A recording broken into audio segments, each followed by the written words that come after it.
अस्सलाम वालेकुम दोस्तों, खुश आमदीद आप सबका इंसानी नफ्सियात में। आज हम एक ऐसे मौजू पर बात करने वाले हैं जो पिछले चंद सालों में बहुत आम हो चुका है, और वो है वर्क फ्रॉम होम, यानी घर बैठकर काम करना। कुछ लोगों के लिए ये एक ख्वाब जैसा है। सुबह जल्दी उठने की जल्दी नहीं, ट्रैफिक का झंझट नहीं और दफ्तर की सख्त फजा भी नहीं। लेकिन दूसरी तरफ कुछ लोग कहते हैं कि घर से काम करना आसान नहीं बल्कि कभी कभी ज्यादा मुश्किल हो जाता है। तो सवाल ये है, वर्क फ्रॉम होम की नफ्सियात क्या है, इसके फायदे और नुकसानात क्या हैं, और सबसे अहम बात, इसके चैलेंजेस को कैसे संभाला जाए। आइए इसे आसान अंदाज में समझते हैं। सबसे पहले बात करते हैं फायदों की। पहला फायदा है वक्त की बचत। दफ्तर जाने के लिए रोजाना जो वक्त ट्रैफिक में जाया होता है वो वर्क फ्रॉम होम में बच जाता है। नफ्सियात के मुताबिक जब इंसान के पास ज्यादा वक्त होता है तो उसका जहनी दबाव भी कम हो जाता है। वो अपने खानदान, सेहत और जाती जिंदगी को ज्यादा वक्त दे सकता है। दूसरा फायदा है आजादी का एहसास। घर से काम करने वाले अफराद को अक्सर अपने माहौल पर ज्यादा कंट्रोल होता है। वो अपनी पसंद की जगह पर बैठकर काम कर सकते हैं, अपने वक्त को बेहतर अंदाज में तरतीब दे सकते हैं। ये आज़ादी इंसान की तख्लीकी सलाहियतों को भी बढ़ा सकती है। तीसरा फायदा है आरामदेह माहौल। बाज़ लोगों के लिए दफ्तर का माहौल दबाव वाला होता है। घर का माहौल निस्बतन पुरसुकून होता है, जिससे इंसान ज्यादा तवज्जो के साथ काम कर सकता है। लेकिन अब बात करते हैं नुकसानात की। पहला नुकसान है हुदूद का खत्म हो जाना।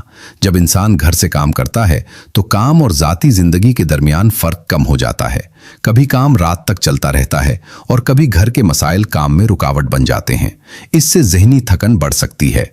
दूसरा नुकसान है तन्हाई का एहसास। दफ्तर में इंसान साथियों से बात करता है, हंसी मजाक भी होता है, लेकिन घर से काम करने वाले लोग अक्सर अकेलापन महसूस करते हैं। ये तन्हाई बाज़ औक़ात इंसान की मोटिवेशन को कम कर देती है। तीसरा नुकसान है तवज्जो का बढ़ जाना। घर में बहुत सी चीजें होती हैं जो काम के दौरान तवज्जो को मुतासिर कर सकती हैं। टीवी, मोबाइल, घर के काम या खानदान के अफराद, ये सब चीजें इंसान को बार बार काम से हटा सकती हैं। अब सवाल यह है कि इन चैलेंजेस को कैसे संभाला जाए। पहला तरीका है वाज़ेह रूटीन बनाना। घर से काम करने वाले अफराद को चाहिए कि वो अपने दिन का एक वाज़ेह शेड्यूल बनाएं, काम के औकात मुकर्रर करें और इसी वक्त के दौरान पूरी तवज्जो से काम करें। जब वक्त खत्म हो जाए तो काम को बंद कर दें। दूसरा तरीका है एक मखसूस जगह बनाना। अगर मुमकिन हो तो घर में एक ऐसी जगह मुंतखब करें जो सिर्फ काम के लिए मखसूस हो। जब आप इस जगह पर बैठें तो दिमाग को पैगाम जाए कि अब काम का वक्त है। ये छोटी सी आदत प्रोडक्टिविटी को बढ़ा सकती है। तीसरा तरीका है वक्फा लेना। कई लोग घर से काम करते हुए मुसलसल काम करते रहते हैं, लेकिन नफ्सियात कहती है कि दिमाग को वक्फे की जरूरत होती है। हर 1 या 2 घंटे के बाद चंद मिनट का वक्फा लेना तवानाई को दोबारा बहाल कर देता है। चौथा तरीका है समाजी राब्ता बरकरार रखना।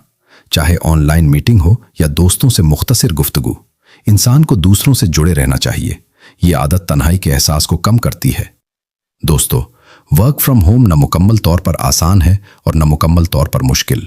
असल फर्क इस बात से पड़ता है कि हम इसे कैसे मैनेज करते हैं। अगर इंसान नज़्म व ज़ब्त पैदा कर ले और अपने वक्त को समझदारी से इस्तेमाल करे तो घर से काम करना एक बहुत बड़ी सहूलत बन सकता है। आखिर में आपसे एक सवाल पूछना चाहूँगा, अगर आपको मौका मिले तो क्या आप दफ्तर में काम करना पसंद करेंगे या वर्क फ्रॉम होम? अपनी राय कमेंट में ज़रूर लिखें। और अगर आप चाहते हैं कि हम इंसानी नफ्सियात, काम, रिश्तों और ज़िंदगी के ऐसे ही दिलचस्प मौज़ूआत को इसी तरह आसान अंदाज में समझते रहें तो अभी इंसानी नफ्सियात को सब्सक्राइब करें, वीडियो को लाइक करें और इसे अपने दोस्तों के साथ ज़रूर शेयर करें, क्योंकि कभी कभी सिर्फ सही समझ इंसान के काम और ज़िंदगी दोनों को बेहतर बना देती है। मिलते हैं अगली वीडियो में। तब तक सीखते रहिए, सोचते रहिए और अपनी ज़िंदगी को बेहतर बनाने की कोशिश करते रहिए।